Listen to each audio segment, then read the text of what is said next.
Ready? Yalla. 3, 2, 1. Hi everyone, my name is Assaf Luxembourg, and this here is Rachel Kass. Hi there. And this video is part of a blog post which you could find the link to here in the description somewhere. And Rachel is here to share with us how she hacked her internship in Israel. Rachel, why don't you say a few words about yourself? Sure, as Assaf said, my name is Rachel Kass. I'm originally from London, England, and I recently moved to Israel a few months ago.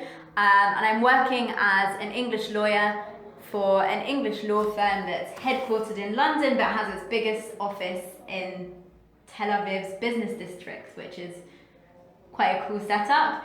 And in my spare time, I enjoy exploring Tel Aviv, eating great food, hanging out with friends, dabbling in some charity work, and trying to discover new hobbies and things to do. And I did, as Assaf said, a master program, and then this led to me moving to Israel. And you currently work for a law firm, which was the same law firm you did the internship at.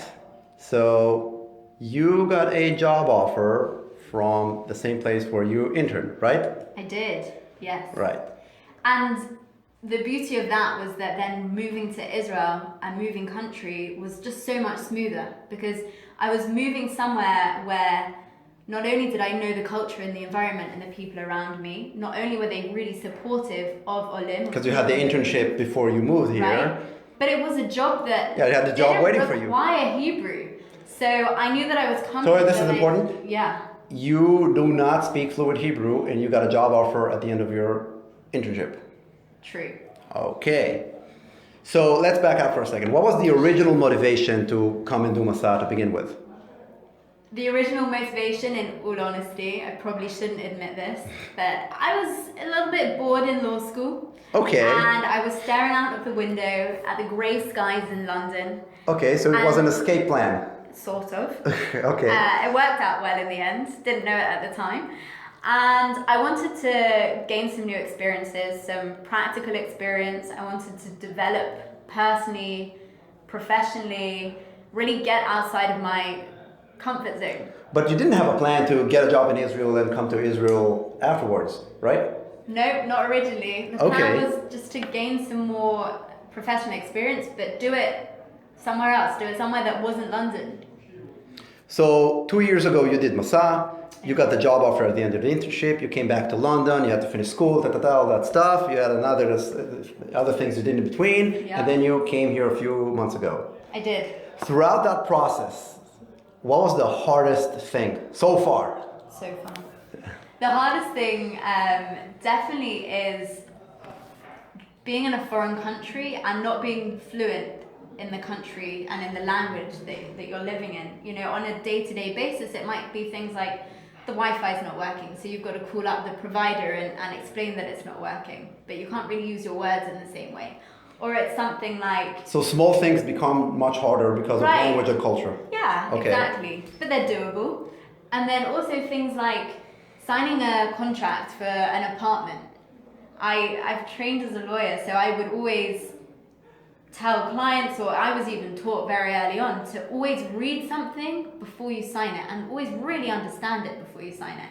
But I'm having to ask people and check that I've understood something correctly, or even get them to read it to me and translate it to me, and then I'm signing it. And half the time, I probably shouldn't admit it, I don't really know what I'm signing. Yeah, because you trust others. Exactly, so that's probably quite hard. You have to really depend on other people and be okay with asking for help.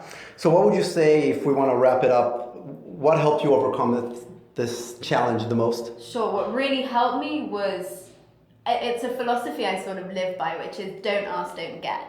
So ask for help. Ask for help and be okay with asking for help. Because you're not supposed to figure it out by yourself alone. Exactly, okay. For the most part, people will say yes and people are willing to help you out. And often you create a scenario in your head that's way worse and that they won't want to help. But more often than not, they do. And find a support network. Meaning? Find, if you have friends here, ask them for help. If you're lucky enough to have family here, again, they're probably really willing to help you out. But really, the people Or just go and around meet you others around you that are... who've been in Yeah. a similar situation to you, because they'll have advice, they'll have horror stories, and they'll be able to tell you how they overcame those challenges. And slowly but surely, you'll be able to overcome them yourself. All right, Rachel, there are people who may watch this and are thinking about maybe coming to Israel to do a 2-month internship, a 4-month internship, do a semester here, volunteer, or some sort of a career immersive experience in Israel. What would be your best advice for them? Don't think about it, just do it. No, I joke. Really, I sort of think, if not now, when? If you're thinking about it, go for it. The worst case, you figure out it's not right for you. But then go into it, if you do decide to do it, with some sort of plan of action about what you want to do after the program finishes. Because before you know it, it will have ended. And it goes by fast, so know what you want to get out of it. Exactly. If you know what you want to get out of it, then your time during the program or your time in Israel is so much more fulfilling, both professionally, both personally, and you can get out of your comfort zone, and you can also check in with yourself and realize that you're discovering so many new things about yourself and experiencing so many new things as well. And what would you say is your best advice for people who are currently doing some sort of a program such as these here in Israel? It would probably be, again, it goes back to don't ask, don't get, and that is to communicate with your superiors, with your boss and the people around you about what you want. Tell them what you want. Tell them what you want, because it sounds so simple, but they don't know it unless you tell them, and they won't be able to help you reach that goal unless you explain to them what it is that you want. But then I think more importantly, and maybe what some people don't realize when they come on their program, is that Hebrew or not having fluent Hebrew shouldn't be a barrier to you getting what you want. It really isn't an excuse. Right, but you're a lawyer, you interned in a law firm that also works with the UK. So, this worked out perfectly because of your personal circumstances. Sure. This was a glove to the hand, story. It's a very unique experience, and I recognize that. But then I have friends who are working for startups here in Israel that have gone international, and they might be a native Spanish speaker, and they're working closely with the Spanish team, or they are calling customers and doing sales in Spain, and they really understand And they have no Hebrew too. They have no Hebrew, or very limited Hebrew, but the fact is that they're able to capitalize on their knowledge of Spanish culture, for example. So not only they don't have Hebrew and they got a job here, they took their foreign language from back home, their home language, native language, and turned it into an asset. Right, they're now invaluable to their companies.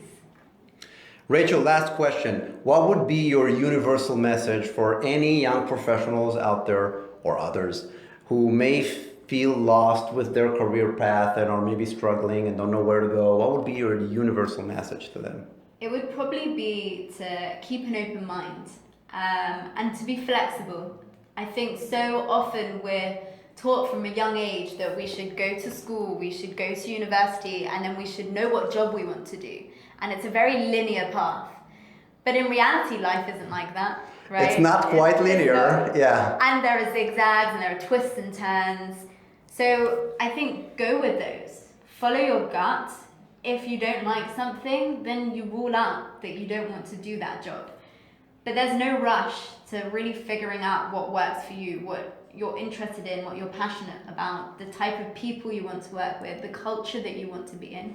And you may even realize or may decide to get on a plane and move your life thousands of kilometers across the world. And it might be the best thing that you ever do. No better way to end this. Rachel Kass, thank you so much for contributing from your story, and thank you very much for watching. Bye-bye. Thank you. Bye.